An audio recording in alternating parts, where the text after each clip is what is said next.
Alright guys, this is going to be an incredibly short video. I think I say that every week, but like for real, this is going to be a short video because this was our shortest chapter yet, which kind of makes me sad because it involves my very most favorite person in the whole wide world, and that person is Sneaky Snape.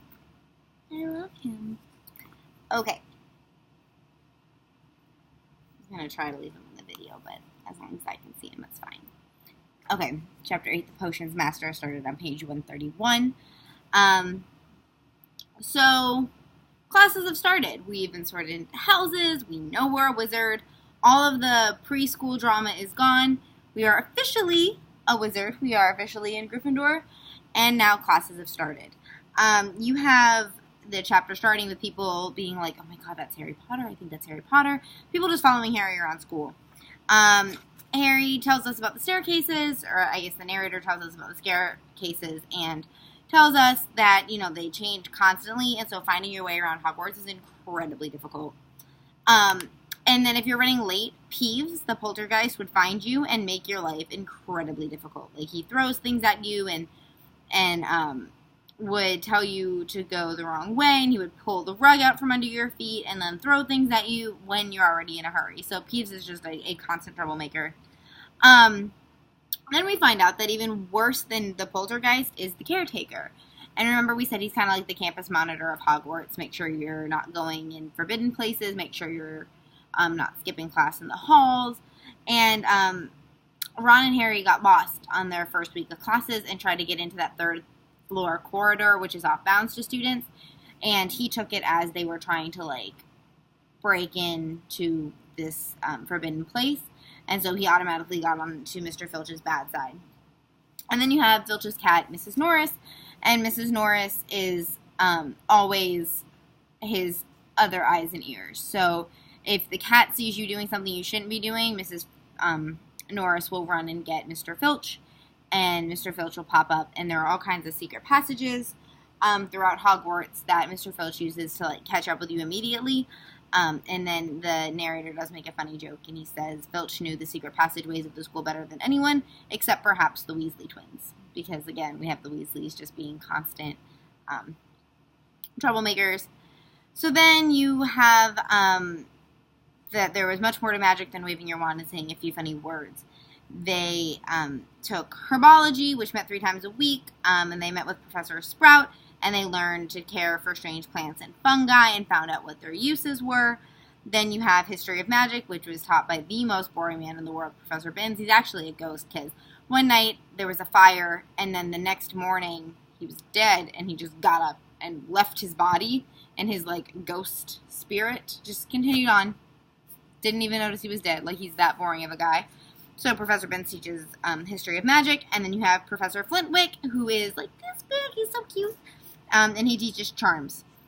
And then you have Professor McGonagall. And the first thing that she says to her students is, Transfiguration is some of the most complex and dangerous magic you will learn at Hogwarts. Anyone messing around in my class will leave and not come back. You have been warned. So she is not somebody to play with. And then she went, boop, and she turned her desk into a pig, boop again, and turned it back into a desk. So the kids were like, oh my god, this is so cool. We're going to be doing all this stuff. And then they took a lot of complex notes. And then she let them try to turn a match into a needle. And that's all they got to do. So she definitely hyped them up to do something really awesome. And then then told them, you gotta start with the basics. And then you have Defense Against the Dark Arts, which everyone was the most excited about. Remember, Professor Quirrell teaches that. And he's wearing this funky turban. And they all get there. And then his classroom is, like, super weird. And then it smells like garlic. And then he says that it smells like garlic to ward off vampires. Because he thinks that this one vampire is going to, like, come for him. And so he says it's for vampires. Then he says that this new turban that he's wearing was from an African prince as a reward for, like, helping him get rid of a zombie.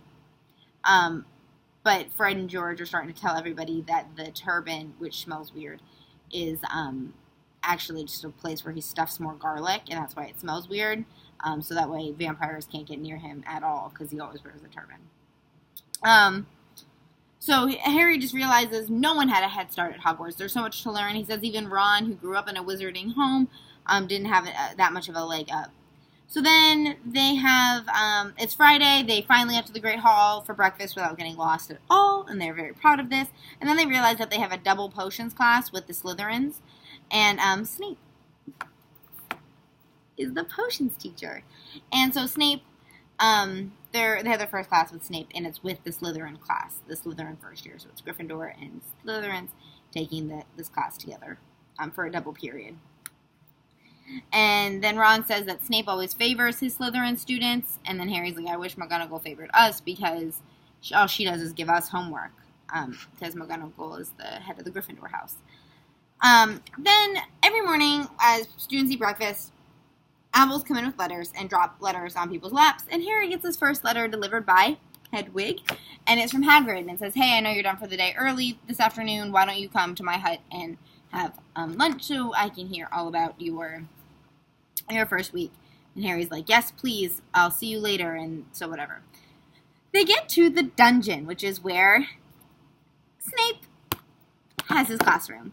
His classroom is set up, I will point out, like mine, or mine is set up like his, either way, and like desks of like 3. So they're like 3 long, and there's like 3 to a table cluster.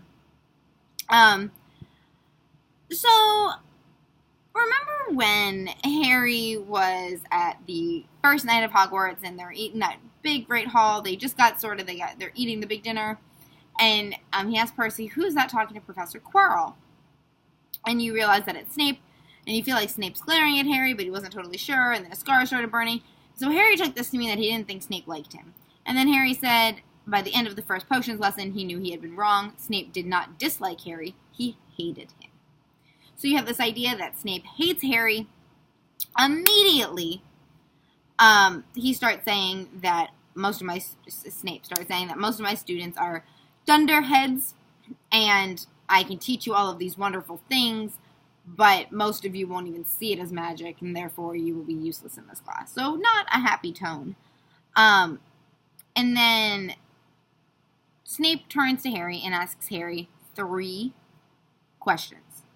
Ridiculously advanced, potion-based questions. And Harry's never studied magic. How is Harry supposed to know this? So Harry's like, I don't know. And the whole time, so Snape says the first question, and Hermione's like, he says the second question, and she's like this. By the third question, she's literally out of her seat and just raising her hand, trying to get him to call on Hermione. And he only wants Harry's answer. He doesn't want answers from anybody else. He wants Harry to say it, because he calls Harry our new celebrity. Just like that. And then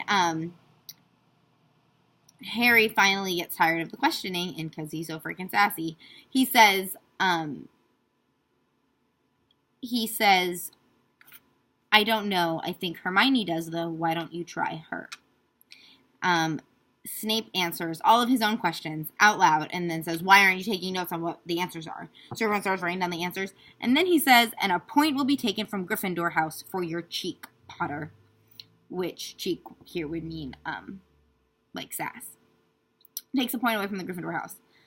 And then you have Snape walking around the lesson. They're trying to make a simple solution to cure, like, boils. And everyone, as far as Snape was concerned, is doing it totally wrong. And then you have Malfoy, and he's just, like, praising Malfoy.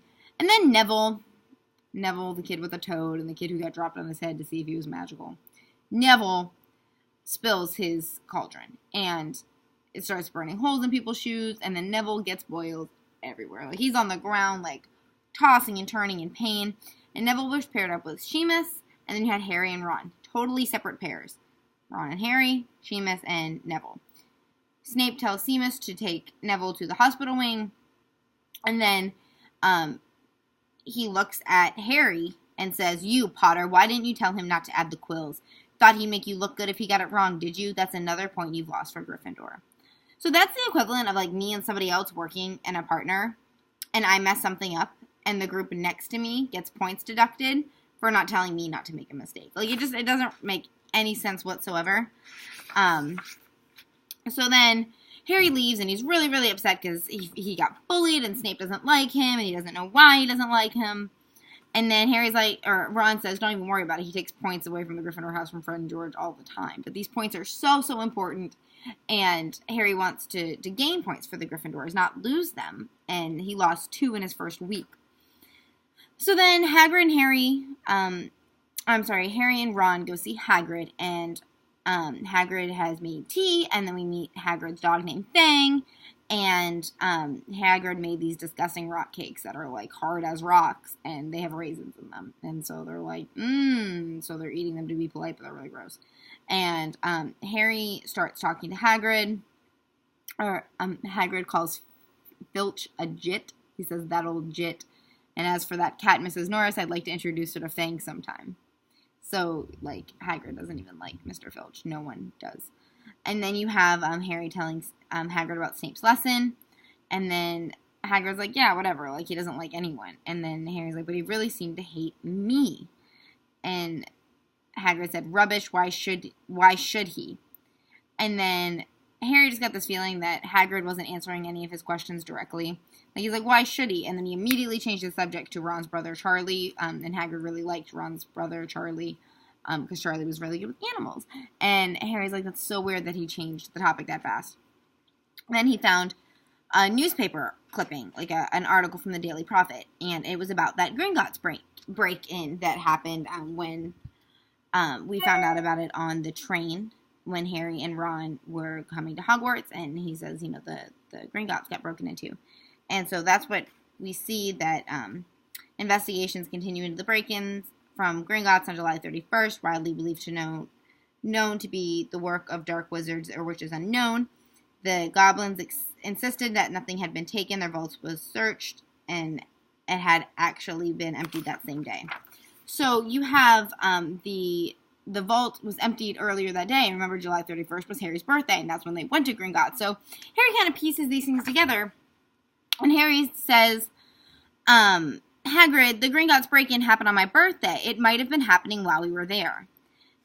And then the narrator says there was no doubt about it. Hagrid definitely did not meet Harry's eyes this time. He grunted and offered him another rock cake. Harry read the story again. The vault that was searched had been in fact emptied earlier that same day. Hagrid had emptied a vault 713, if you could call it emptying, taking out that grubby little package. Had that been what thieves were looking for? So then you have the end of the chapter. Harry thinks... the narrator says these things. He says, as Harry and Ron walked back to the castle for dinner, their pockets weighed down with rock cakes. They had been too polite to refuse. Harry thought that none of the lessons he'd had so far had given him as much to think about as this tea with Hagrid. Had Hagrid collected the package just in time? Where was it now? Did Hagrid know something about Snape that he didn't want to tell Harry? So that's where we leave off. We have all these questions. What was the package? Who stole it? Is Snape a good guy? Why is Hagrid being so secretive? Why was Hagrid changing the topic all the time? Test, Friday and Monday, extra credit question, how many different T's do you see in the background? Come to class and tell me the number. Okay, bye.